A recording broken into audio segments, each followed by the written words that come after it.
Cam here from Training Talk. Hey, I've been talking to coaches a lot recently about their pricing for their one-on-one coaching, and there's been two common themes, really, common problems. So, the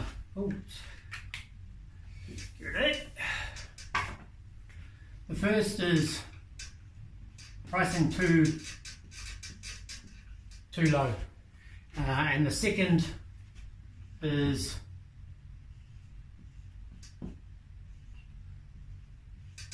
that the pricing isn't clear, as in the customers don't know what they get for the price that you charge them for one-on-one coaching for triathlon, running or endurance coaching. So I think let's look at the first problem first, so pricing too low. So typically this happens when coaches think about affordability rather than the cost of delivering the service. So they're concerned that their customers might not be able to afford the price that some coaches might want to charge.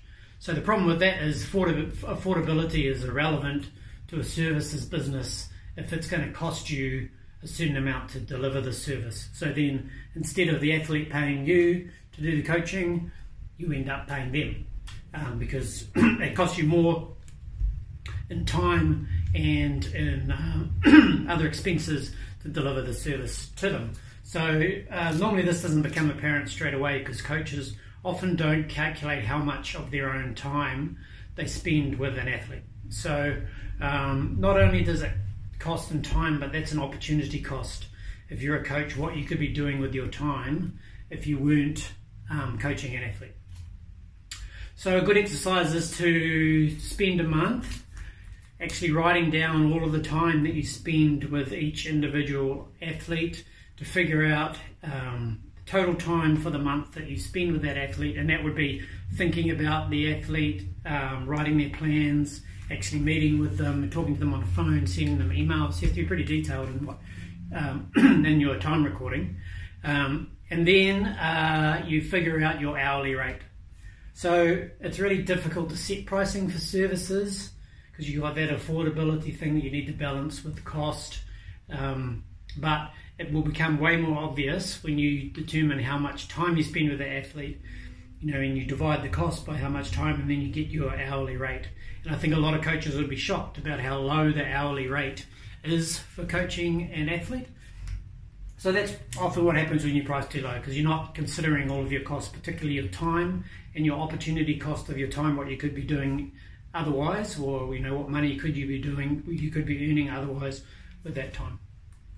So that's problem number one. Problem number two is that the pricing isn't clear. So I've been talking to some coaches recently who were mentioned to me that some of their athletes take up a lot of more time than other athletes. So they might phone you every day and want to talk for half an hour, and some athletes won't phone you at all. And you spend a lot less time with them. So what could go really wrong there if you have a lot of athletes that take up a lot of your time?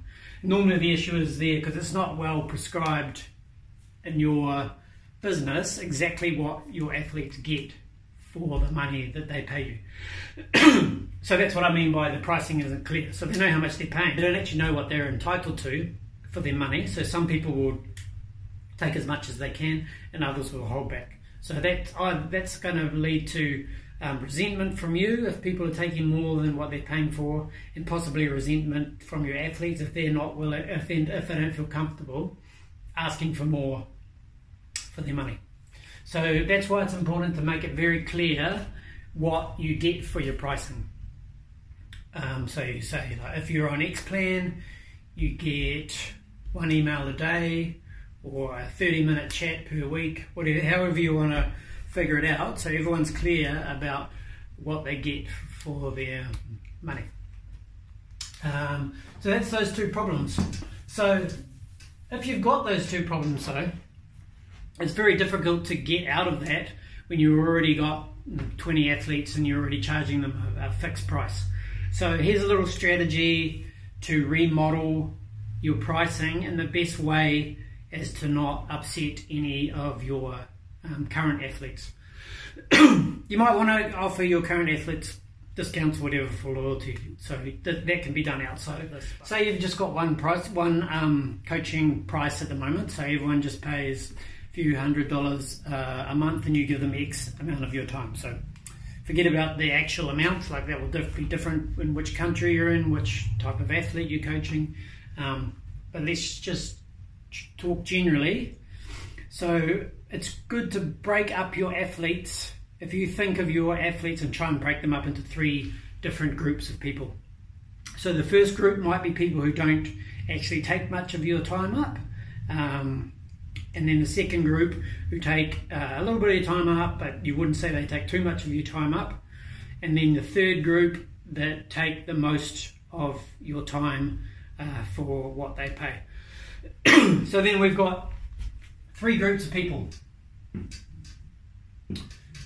Like that. So then we can say, okay, let's create 3 tiers of pricing that will be suitable for all of your clients because they all fit into one of these groups. So this is going to be your new pricing model. So you might say bronze, silver, and gold. So obviously the price would go up as you go along this way. And then again, you take each of these groups of people, you go, okay, so how much time do I spend with these bronze people? So then you go, okay, so I spend X hours a week writing their plans, I talk to them X hours a week, we get this many emails. So you turn that into the structure of your plan. So that's the benefits of your bronze plan, is pretty much what everyone already gets that you've grouped into that bronze. Same with the silver and same with the gold. So you've got 3 groups of people, and the behavior that you operate with each of them is the same. Now we've just got 3 groups, so we split them up. So now we've created those 3 different pricing tiers. So now you just go, okay, so then you figure out how much time that is, what your hourly rate you want to be, and then you can calculate bronze, silver, gold pricing based on what it actually costs you in terms of your time and whatever your other expenses are, rather than what you think people can afford. So then you set those 3 prices. So this should be at an affordable level, so you shouldn't have to worry about not offering something that's affordable. This will be a little bit more, but they're getting more, and this will be your premium plan where the price is a fair bit more than what it would be for the bronze. So now here's the tricky bit, but this is the best way that I can think of you doing it, to restructure your pricing without affecting your athletes too much. So you scrap all of your existing pricing, and then you've got these 3 prices. You don't need to do 3, you could do 2 if you wanted to, and you know in yourself where all of your athletes will sit. So you announce that pricing structure, you be very clear about what you get for which price, and then you announce that to your athletes, and then you ask your athletes to choose which of the plans they want to be in. So if the athletes who are taking up a lot of your time want to continue to do that, then they can choose the gold plan, but they'll pay more, but that's up to them.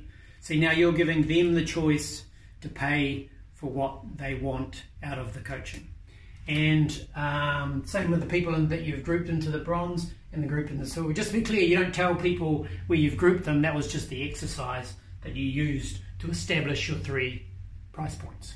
You let them choose where they want to be. But when they do choose, all of this pricing is very clear, exactly specifying what they get from you for the coaching. So instead of you telling these athletes who've taken most of your time, sorry, I'm just going to have to charge you more, you say, I'm restructuring my pricing.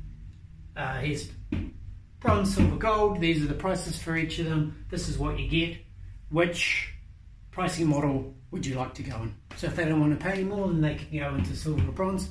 And then of course they now have clearer guidance about the sort of time that they can expect to get from you as a coach. I think I might finish it off there. Probably gone on a little bit too much anyway, but if you've got any questions about this pricing model, feel free to reach out. We could have a chat. But yeah, I think this is a really common problem, and coaches talk to me about it a lot, and almost always coaches aren't, in my opinion, charging enough for their time and their expertise.